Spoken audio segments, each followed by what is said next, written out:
081. Di sini saya bertugas sebagai moderator untuk kelompok 4 untuk mata pelajaran instrumen dengan dosen pembimbing Ibu Prina. Baik, saya akan memperkenalkan rekan-rekan saya.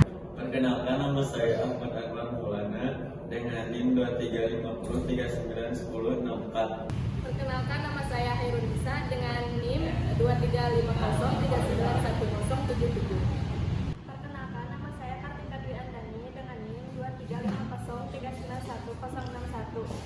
Perkenalkan, nama saya Muhammad Kresna Raffi Albara dengan NIM 2350391054. Perkenalkan, nama saya Muhammad Panji Lima Maulana dengan NIM 2350391069. Perkenalkan, nama saya Taufik Menggaran dengan NIM 2350391048. Baiklah, untuk mengefisienkan waktu, mari kita langsung masuk ke dalam materi tentang HPLC ini. Materi pertama akan disampaikan oleh saudari kita Kartika Dwi Andani. Berikut ada bagian dari alat HPLC. Yang pertama ada solvent organizer, kedua ada high pressure pump, ketiga ada auto sample, keempat ada column oven, kelima ada detektor UV vis. Baik, yang selanjutnya adalah fungsi dari HPLC. Fungsi HPLC adalah untuk menentukan atau mengukur atau menganalisa kadar bahan aktif pada suatu sampel obat, makanan, atau herbal. Pada beberapa kasus yang berhubungan dengan obat herbal, alat ini digunakan untuk menentukan marker pada suatu obat herbal. Kromatografi HPLC digunakan untuk memisahkan senyawa-senyawa dalam jumlah kecil dengan akurasi yang tinggi. HPLC digunakan dalam berbagai bidang seperti farmasi, bioteknologi, lingkungan, dan makanan. HPLC telah berkembang menjadi metode yang dapat diterapkan secara universal, sehingga dapat digunakan hampir semua bidang kimia, biokimia, dan farmasi. Berikut ini ada beberapa aplikasi penelitian yang menggunakan alat HPLC antara lain. Yang pertama, aplikasi farmasi, yang kedua, aplikasi lingkungan, yang ketiga, aplikasi dalam forensik, yang keempat, analisis forensik pewarna tekstil, dan yang terakhir, aplikasi dalam uji klinis. Selanjutnya saya kembalikan kepada moderator. Baiklah, materi selanjutnya akan disampaikan oleh saudara kita Muhammad Panji Lima Maulana. Baik, di sini saya akan menjelaskan prinsip kerja HPLC. 1. Persiapan sampel. Sampel yang akan digunakan harus dalam bentuk larutan yang kompatibel dengan fase gerak, biasanya pelarut organik atau air. 2. Kolom dan fase gerak. Kolom HPLC terdiri dari suatu tabung yang diisi dengan bahan pemisah, fase diam, seperti fase terbalik atau fase normal. Fase gerak biasanya berupa pelarut organik atau campuran air dengan pelarut organik, dialirkan melalui kolom dengan tekanan tinggi. 3. Injeksi sampel. Sampel diinjeksikan ke dalam sistem HPLC, biasanya menggunakan jarum suntik otomatis. 4. Elusi. Fase gerak mengalir melalui kolom dan berinteraksi dengan sampel. Senyawa dalam sampel akan bergerak dengan kecepatan yang berbeda berdasarkan daya tarik mereka terhadap fase diam dan fase gerak. Saya serahkan kepada moderator. Baik, materi selanjutnya akan disampaikan oleh saudari kita yaitu Hairun Nisa. Di sini saya akan melanjutkan poin-poin kerja prinsip HPLC. Yang kelima, deteksi. Setelah melewati kolom, senyawa-senyawa terpisah akan melewati detektor. Detektor mengukur absorbansi atau respon dari senyawa-senyawa tersebut pada panjang gelombang tertentu. Keenam, pengolahan data. Sinyal detektor dikirim ke sistem pengolahan data untuk menganalisis dan merekam hasil pemisahan. Ketujuh, identifikasi dan kuantifikasi. Berdasarkan waktu retensi dan respon detektor, analis dapat mengidentifikasi senyawa-senyawa dalam sampel dan mengukur konsentrasinya. Kedelapan, interpretasi hasil. Hasil dari analisis HPLC dapat digunakan untuk menentukan kandungan atau keberadaan senyawa-senyawa tertentu dalam sampel, bahkan sedikit teks ini. Selanjutnya saya serahkan kepada moderator. Baiklah, poin selanjutnya akan disampaikan oleh saudari kita Kartika Dwi Andani. Adapun persiapan awal sebelum menggunakan HPLC. Yang pertama, lakukan persiapan sampel yang akan dianalisa dengan menggunakan instrumen ini. Pastikan jumlahnya sesuai dan Anda mengerti metode apa yang perlu digunakan. 2. Lakukan pengecekan kabel ke sumber daya listrik. Pastikan setiap kabel sudah terhubung baik komputer maupun listrik. Jika dirasa tegangan listrik di wilayah Anda tidak stabil, disarankan menggunakan stabilizer. Keempat, nyalakan komputer dan setiap mode pada alat HPLC. Perhatikan sejenak setiap mode dan komputer, apakah menyala dengan baik. Lalu yang kelima, saat Anda merasa sudah menyalakan instrumen sesuai prosedur, namun tidak menyala, tidak perlu menekan tombol power berulang kali. Buka atau double klik icon software yang HPLC di komputer Anda. Lakukan pengecekan sederhana apakah instrumen dan komputer sudah saling terhubung. Pada beberapa kasus, jika instrumen sudah terhubung dengan komputer, ditandai dengan bunyi bip pada instrumen. Untuk selanjutnya, saya serahkan ke moderator. Baiklah, materi selanjutnya akan disampaikan oleh saudara kita Muhammad Kresna Raffi Albara. Selanjutnya saya akan membacakan materi tentang pengoperasian HPLC. Yaitu 1. Perhatikan pipa atau selang outlet sudah terletak pada penampung yang benar. 2. Fokus pada software yang ada di komputer. Sebelum dan setelah menggunakan alat laboratorium ini, Anda diharapkan melakukan flush atau purge atau dikenal dengan istilah pencucian kolom. 3. Perhatikan dan pastikan larutan yang digunakan untuk fase gerak tersedia dalam jumlah yang cukup. Beberapa jenis larutan yang digunakan diantaranya adalah asetonitrile, metanol, atau aquabides. 4. Lakukan setting method pada software HPLC. Pada tahap ini, Anda diminta untuk melakukan setting detail mengenai aplikasi, komposisi, dan waktu injeksi. 5. Operasikan instrumen untuk mendapatkan baseline yang stabil. 6. Pastikan tidak terdapat gelembung pada cairan fase gerak. 7. Setelah baseline didapat, Anda bisa mulai memasukkan sampel. 8. Detektor akan menangkap data dari sampel dan menampilkannya di software. Pada beberapa kasus, mungkin saja Anda menemukan puncak ganda dan belum langsung menemukan puncak tunggal. Pada kromatograf, lakukan optimasi jika diperlukan. 9. Save dan print hasil diperlukan. Selanjutnya saya kembalikan ke moderator. Baiklah, materi selanjutnya akan disampaikan oleh saudari kita Haidisa. Selanjutnya, tahapan setelah penggunaan HPLC. Beberapa hal yang perlu Anda perhatikan setelah menggunakan alat laboratorium. Yang pertama, keluarkan vial dari auto sampler.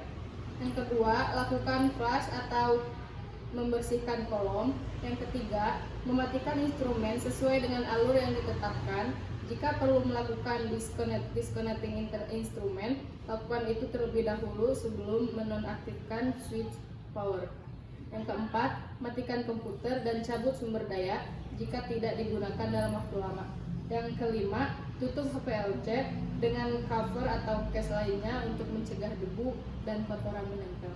Selanjutnya saya serahkan kepada moderator. Baiklah, materi selanjutnya akan disampaikan oleh saudari kita Salsya Putri Munggara. Baik, yang selanjutnya saya akan menjelaskan tentang interpretasi. Interpretasi output dari detektor.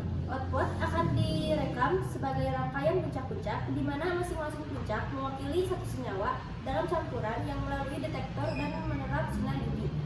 Sepanjang Anda mengontrol kondisi kolom, Anda dapat menggunakan waktu retesi untuk membantu mengidentifikasi senyawa yang diperoleh. Tentunya Anda atau orang lain sudah mengukur senyawa-senyawa murninya dari berbagai senyawa pada kondisi yang sama. Anda juga dapat menggunakan puncak sebagai jalan untuk mengukur kuantitas dari senyawa yang dihasilkan. Mari beranggapan bahwa tertarik dalam senyawa tertentu. Jika Anda menginjeksi suatu larutan yang mengandung senyawa murni X yang telah diketahui jumlahnya pada instrumen, Anda tidak hanya dapat merekam waktu retesi dari senyawa tersebut, tetapi Anda juga dapat menghubungkan jumlah dari senyawa X dengan puncak dari senyawa yang dihasilkan. Baiklah, materi selanjutnya akan disampaikan oleh saudara kita Muhammad Panji Bima Maulana. Selanjutnya saya akan melanjutkan poin interpretasi. Area yang berada di bawah puncak sebanding dengan jumlah X yang melalui detektor, dan area ini dapat dihitung secara otomatis melalui layar komputer. Area dihitung sebagai bagian yang berwarna hijau dalam gambar, sangat sederhana. Jika larutan X kurang pekat, area di bawah puncak akan berkurang meskipun waktu retensi akan sama. Misalnya, ini berarti dimungkinkan mengkalibrasi instrumen sehingga dapat digunakan untuk mengetahui berapa jumlah substansi yang dihasilkan meskipun dalam jumlah kecil. Meskipun demikian, harus berhati-hati jika Anda mempunyai dua substansi yang berbeda dalam sebuah campuran X dan Y. Dapatkah Anda mengatakan jumlah relatifnya? Anda tidak dapat mengatakannya jika Anda menggunakan serapan UV sebagai metode pendeteksinya. Dalam gambar, area di bawah puncak Y lebih kecil dibanding dengan area di bawah puncak X. Ini mungkin disebabkan oleh Y lebih sedikit dari X. Tetapi dapat sama karena Y mengabsorbasi sinar UV pada panjang gelombang lebih sedikit dibanding dengan X. Ini mungkin ada jumlah besar Y yang tampak, tetapi jika diserap lemah, ini akan hanya memberikan puncak yang kecil. Selanjutnya saya serahkan kepada moderator. Baik, materi selanjutnya akan disampaikan oleh saudari kita, Hairunisa. Selanjutnya, perawatan HPLC. Perawatan sangat penting dilakukan untuk mencegah terjadi kerusakan pada alat, terutama pada bagian kolom yang memiliki masa pakai terbatas. Maka perlu pemantauan secara rutin menggunakan standar. Penyimpanan kolom dalam jangka waktu yang lama, maka gunakanlah fase gerak yang mengandung natrium azida atau konsentrasi metanol dan asetonitrit yang tinggi untuk menghambat pertumbuhan mikroba. Selain itu, ada beberapa cara yang dilakukan untuk merawat HPLC. Antara lain, pertama ada pantau bagian kolom secara rutin. Kedua, hindari pengendapan garam di bagian kolom. Tiga, gunakan fase gerak yang disaring dan hilangkan gasnya. 4. Sebaiknya jangan biarkan kolom mengering, harus tetap tertutup rapat saat tidak digunakan. Yang kelima, untuk penyimpanan yang lama, gunakan fase gerak yang menghambat pertumbuhan bakteri dan jamur. 6. Gunakan kolom ke arah yang ditunjukkan pada label. Tekanan operasi yang sangat tinggi dapat menunjukkan fluid saluran masuk yang tersumbat dan dapat dibersihkan dengan aliran balik melalui kolom selama 10-20 menit. 7. Gunakan kolom pelindung Hamilton untuk menghilangkan partikel atau kotoran yang mungkin secara permanen meningkat kolom analitik. Selanjutnya saya serahkan kepada moderator. Baik, materi selanjutnya akan disampaikan oleh saudara kita, Muhammad Kresna Rakyal Barat. Baik, selanjutnya saya akan melanjutkan materi dari Hairunisa. Untuk cara penyimpanan kolom HPLC, seperti pembahasan di atas, salah satu upaya yang dapat dilakukan untuk merawat HPLC adalah memperhatikan keadaan kolomnya. Keadaan kolom tentu saja bergantung pada penyimpanannya. Perlu diketahui, itu satu, HPLC dapat disimpan dalam banyak pelarut yang dapat menghambat pertumbuhan mikroba. Terdapat dua kolom yang berbeda waktu penyimpanan, yaitu kolom HPLC jangka pendek atau maksimal 2 minggu. Kolom ini dapat Anda simpan di dalam fase gerak yang masih berfungsi. Kolom HPLC jangka panjang atau lebih dari 2 minggu. Untuk penyimpanan jangka panjang, Anda bisa menggunakan pelarut yang menghambat pertumbuhan bakteri seperti metanol 40% dan air 60%. Jika fase gerak yang digunakan adalah buffer, maka bila semua garam sebelum dibilas dengan campuran pelarut penyimpan seperti metanol atau air, pompa campuran pelarut penyimpanan tersebut melalui kolom dengan melewati 5 kolom. Selanjutnya saya kembalikan ke moderator. Baiklah, materi selanjutnya akan disampaikan oleh saya sendiri. Selanjutnya saya akan menyampaikan kalibrasi mengenai alat HPLC. Kalibrasi merupakan proses pengecekan dari suatu instrumen dengan melakukan perbandingan pada standar atau tolak ukur. Kalibrasi dilakukan untuk menjaga spesifikasi alat yang digunakan sehingga hasil yang diperoleh valid dan benar. Fungsi dilakukannya kalibrasi untuk alat HPLC adalah untuk menetapkan ataupun memastikan apakah kondisi HPLC masih dapat digunakan dan memberi hasil data yang akurat. High Performance Liquid Chromatography atau HPLC merupakan salah satu metode pemisahan komponen-komponen campuran yang berdasarkan distribusi diferensial dari komponen-komponen sampel di antara dua fase, yaitu fase gerak dan fase diam. Prinsip kerja dari HPLC yaitu sampel diinjeksikan ke dalam aliran fase gerak, Dengan bantuan pompa akan dialirkan menuju kolom. Di dalam kolom terjadi pemesahan komponen-komponen campuran. Karena perbedaan kekuatan interaksi antara solut-solut dengan fase diam, maka solut-solut yang kurang kuat interaksinya dengan fase diam akan keluar dari kolom terlebih dahulu dan sebaliknya.